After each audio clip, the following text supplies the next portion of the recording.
North Bangla press club ইউকের আয়োজনে যুক্তরাজ্যের স্কনথর্পে নবনির্বাচিত এমপি স্যার নিক ড্যাকিনের সাথে এক মতবিনিময় সভা অনুষ্ঠিত হয়েছে। বিস্তারিত ফখরুল হোসেনের রিপোর্টে। নর্থ বাংলা প্রেস ক্লাব ইউকের আয়োজনে যুক্তরাজ্যের স্কনথর্পের নবনির্বাচিত এমপি স্যার নিক ড্যাকিনের সাথে এক মতবিনিময় সভা অনুষ্ঠিত হয়েছে স্কনথর্পের স্থানীয় একটি কমিউনিটি হলে।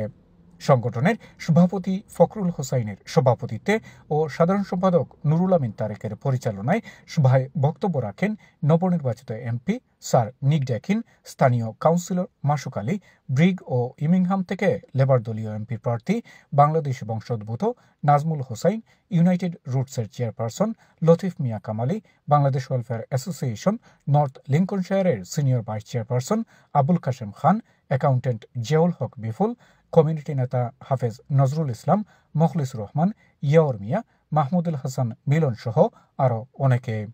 সভায় বক্তারা নবনির্বাচিত এমপির কাছে কমিউনিটির বিভিন্ন সমস্যার কথা তুলে ধরেন। তার পাশাপাশি সম্প্রতি লেবার নেতার বাংলাদেশ ইস্যুর বক্তব্য ও ফিলিস্তিন সহ বিভিন্ন দেশে অসহায় মজলুম নিরীহ মানুষদের হত্যা বন্ধে তার কার্যকর পদক্ষেপ নিতে অনুরোধ করেন।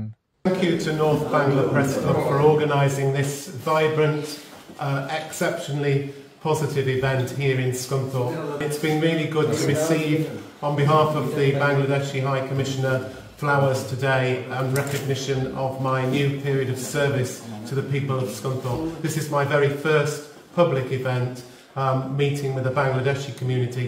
I look forward to continuing to work positively with you all into the future.